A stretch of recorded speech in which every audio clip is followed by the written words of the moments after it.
stories, they get funnier the longer that it's been since I did it, you know. Like evacuating on the side of the PCH out of necessity is very funny now. At the time, it was not a good experience, but now, 10 years later, it's funny. So to me, yeah, she would hear these stories and I would be laughing all the way through them, and they weren't very funny to her. So, yeah, that's what this movie is kind of mirroring. Okay, let me see if the audience has any questions, because I know this is... See that one right in the middle, bullseye, right here, this young lady. Go for it, in the tank top. Yeah. Short hairdo, very nice for the summer, keeping it cool. Also in a dress, a little breeze off Lake Michigan. Just airing everything out, keeping everything fresh. What's the question? I kind of was drooling quite a lot throughout the entire movie because my dad's a mechanic and I worked on cars with him.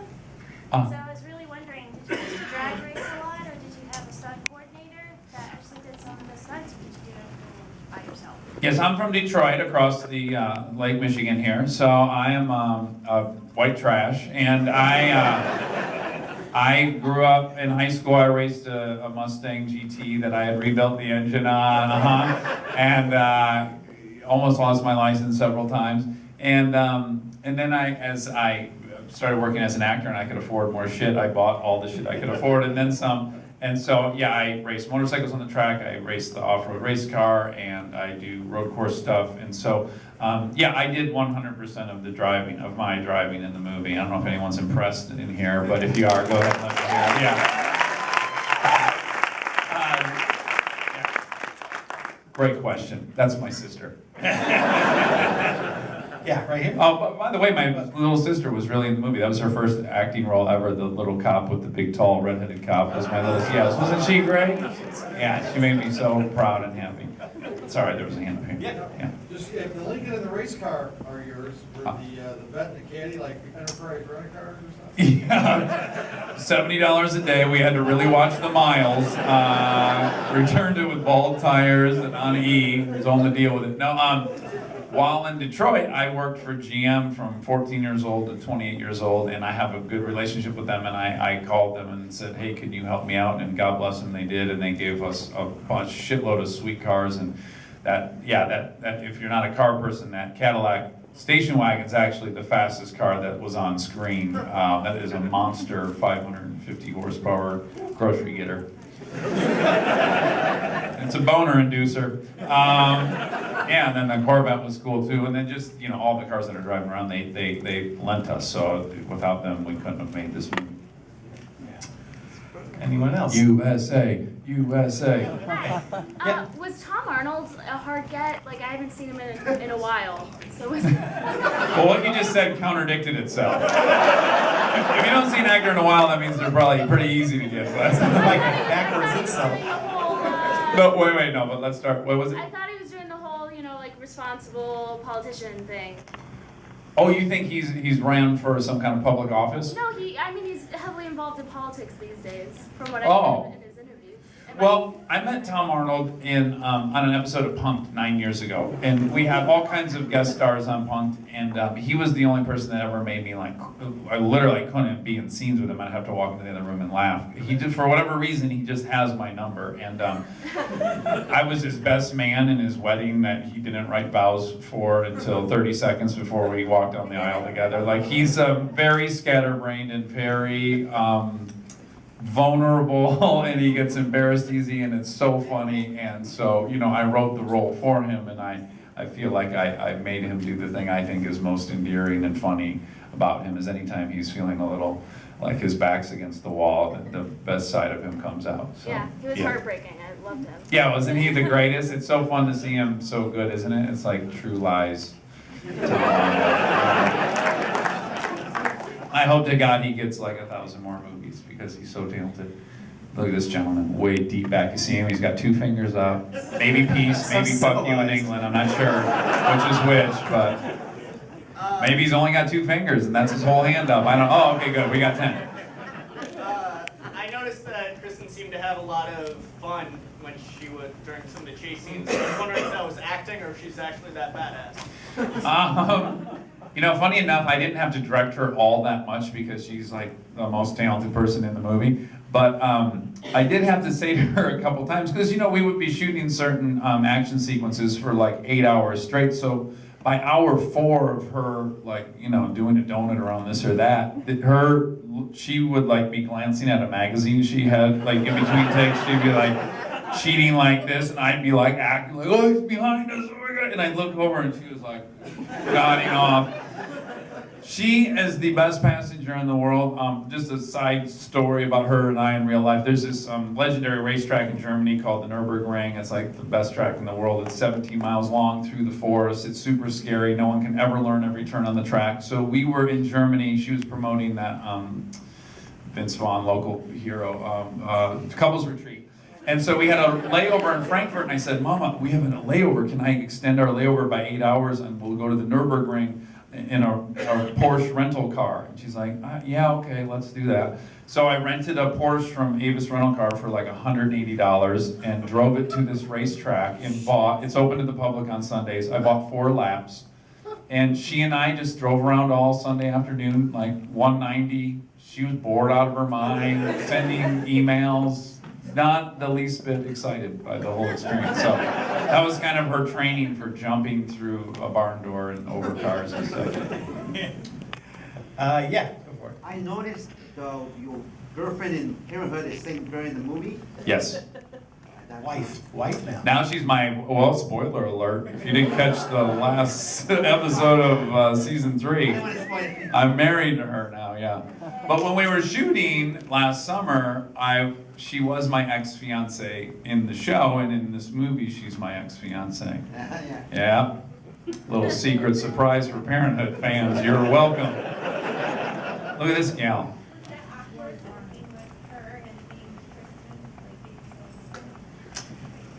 Well, I don't hook up with Joy in this movie. You mean, is it awkward on Tuesday nights when we watch the show on the couch and I'm French kissing a beautiful, what's that? Uh-huh. Does she find it arousing to watch? I like to think so.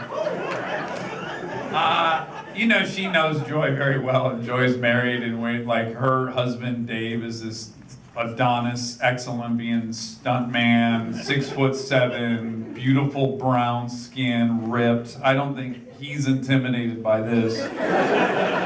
And Kristen's got all of her bases covered too, so no, it's fine. This businessman. Okay, yep, fresh from the office. Thank you for coming so directly from the office. Any mergers, any acquisitions? A lot of mergers, no acquisitions. The music in the film is great, and I mean the song selection from Candyman to the grocery store at the end. How did you license all those songs, or have you, or is it going to be there? Some high-end music cues.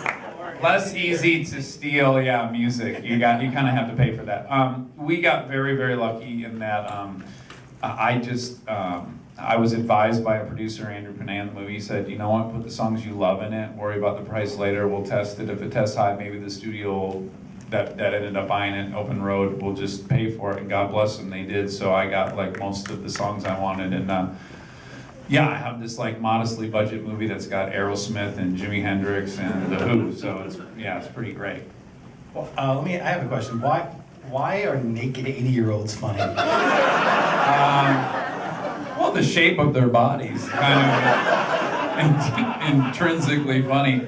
And then that man, Graham, who's the very blessed actor. I'm sure you couldn't help but notice how blessed he was. A very skilled actor.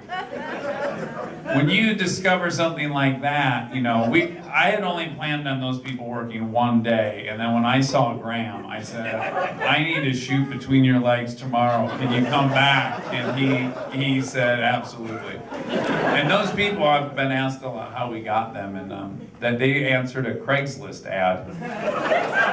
And I would advise anyone in here, don't answer an ad like that, because 99% of the time, it's not a movie like this. Like, if it says you need to be over 70 and get naked, you're not going to end up in Hit and Run. You're going to end up in some other pornographic type film, is my guess.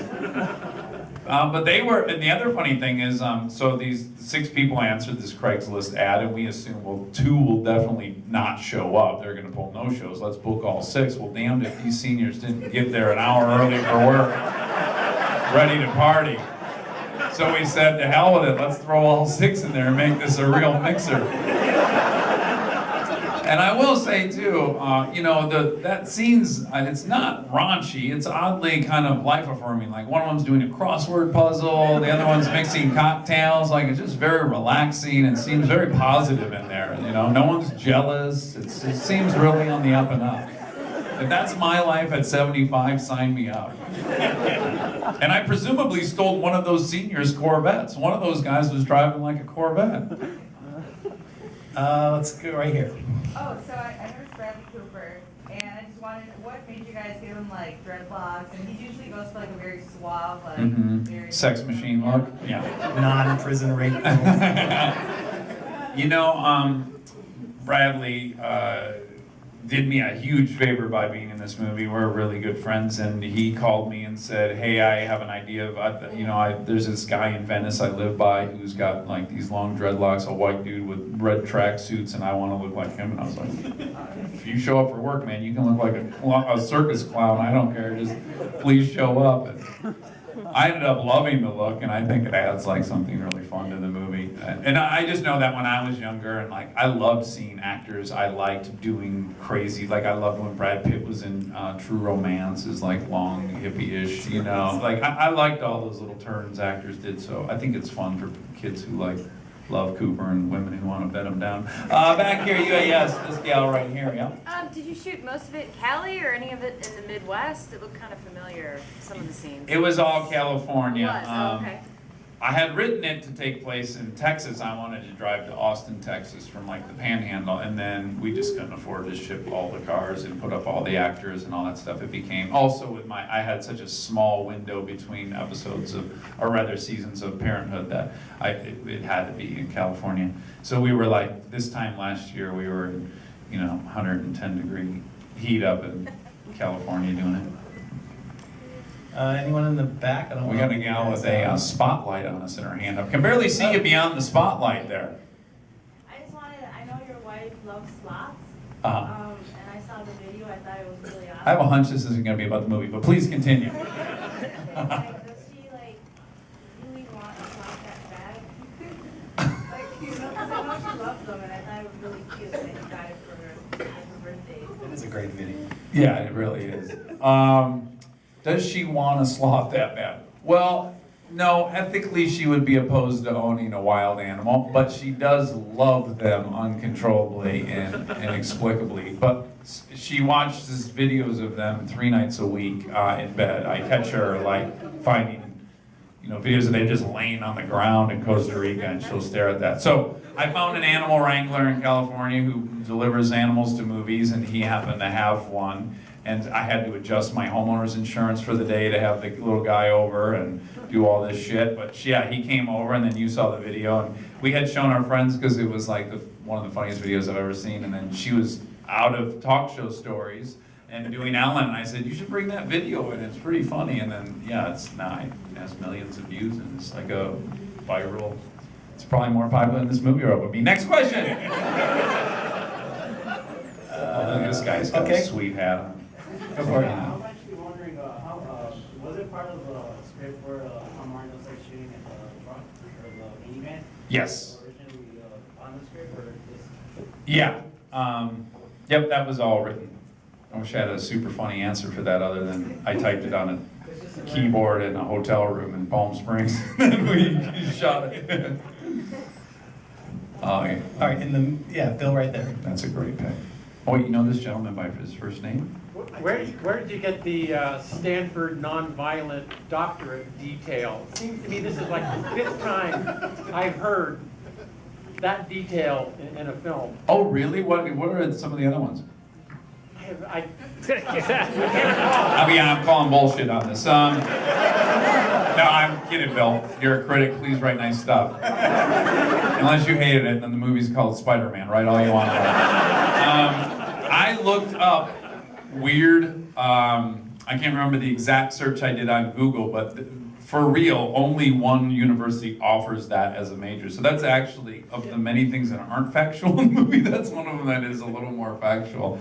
Yeah, there's only one university that offers that as a major, so it was kind of believable that that's, she would have to travel for that. And I make fun of it too. I have a theory in making movies that you can get away with murder as long as the people acknowledge it in the movie. So, she goes, it's in California, and I go, that's the only place in LA. That's the only place. That's my kind of yeah, I know this is a little bit of a conceit. Okay, yeah, right there. I got a question and a comment. The comment is the slow motion burnout with the putting the harness on. Yeah. Pure car guy go. Oh, thank you so much. And oddly romantic, right? That's every guy who races, that's like. That's what guys think's gonna happen when they spend all this money on the car. Like, I'm gonna get this car, I'm gonna be making out with some hot chick, romancing her pants off with this hot rod, and it doesn't. Yeah, it doesn't go down that way, but in this movie it does. Another car guy comment. Look at the wheels on that car. You don't like them? Really? Oh no, what would you have had on there? Okay, great. Well, you don't even know what you would have done. So how are you gonna top it? Wait, what's that? They look like bargain brand rims. Oh, really? Oh. I'd be into this comment if you had some kind of alternative wheel you'd like to see on there. Look, BBS doesn't make a 20-inch rim that'll fit that lug pattern, okay? I have limited options. I happen to like the wheels, but look, I was going to give you the car, fuck it, I'll give it to someone else. Anyone else hate any of the accoutrement on the Lincoln? It's okay, I accept We your got time for a critique. couple more. Oh, yeah, this go for it. Hold on. Oh, well, Jesus. Go for it. What was it? Are you a Ray-Bans fan? Sunglasses. Yeah, I have a broken nose from a drunken fist fight. My nose is crooked. I can't wear plastic glasses. I have to wear ones you can bend the shit out of the nose, and Ray-Bans happen to be those. So it's function more than fashion. Do you love Ray-Bans? Do you suggest I put a pair of Ray-Bans on the Lincoln instead of those cheap Pep Boy wheels I got? Those Meyer Thrifty Acre Walmart jobs? We have a non-critical comment. Yeah. Yes. I was wondering, is Kristen Bell your first choice to play Annie, or was anyone else considered? Well, I'm engaged to her in real life. I don't know if you know that, so... No, well, congratulations. Oh yeah, thank you. I know. I don't know how I did it either. You probably can't, none of us can figure it out, but somehow it happened. I'm not gonna return it. You don't look a gift horse in the mouth. You get on its back and ride the shit out of it until it quits on you. Yeah, you drive it like you stole it and then you move on to the next. No, but yeah, again, this was like a project of just me and my friends, and I did the role because I was available, and she did the role because she was available, and yeah, it couldn't have been anyone else. It was written for her and for me, and the only person in the whole movie that we're not personally friends with is Beau Bridges. He was just cast in it, so every other role had been written specifically for each person. Yes, over there. Hi.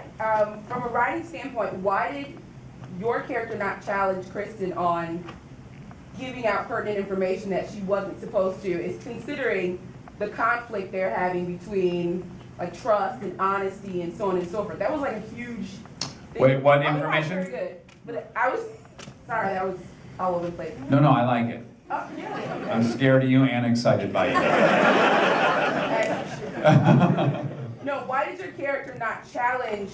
When she gave out information about me. I'm just asking, what information are you referring to? Oh, the fact that you were in witness protection, because she admits that she shouldn't have said it, and then it led to this entire conflict. Yeah, so if you think about it in real life, right? So she had been with Gil, that character, Michael Rosenbaum, for a long time. Then she and I start dating. I tell her I'm in witness protection. She's still in communication with him. Early on in our relationship, before she knows it's a huge deal and we're gonna live together and spend the rest of our life together, she mentions to the guy I'm in witness protection. She shouldn't have done it. She regrets doing it. And she even admits that she regretted doing it. But I didn't hear her say that. I'm in the car and she's talking to him at the porch.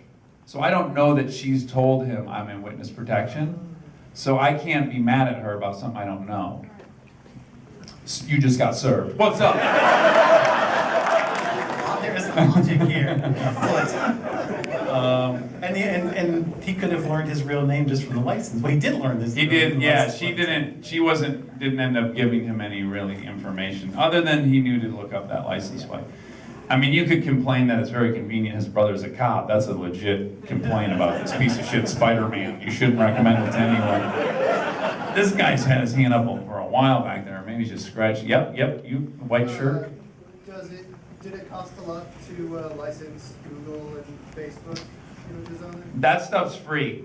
Like you got to really run their name through the mud before they don't want it in a movie. So the only thing that we weren't able to get that I tried to get is in the movie the app Pouncer in the movie to find other gay gentlemen that want to party in the woods. That app's actually called Grindr in real life, and I tried to get Grindr to sign off on it, and they did not want to do that. I can't imagine. I know. I think we used the F word in the movie. What did you, before, I want to ask, the scene at the end with Sean Hayes, you were telling me about that when we were coming in. What? Oh, yeah. Funny. Yeah, you know, you go through this process of test screening, and they hold all these test screenings in and around the LA area. And one of the things that people complained about early on, in almost every screening, was that people didn't know whether she got the job or not. Originally, it just ended with her going inside and us kissing and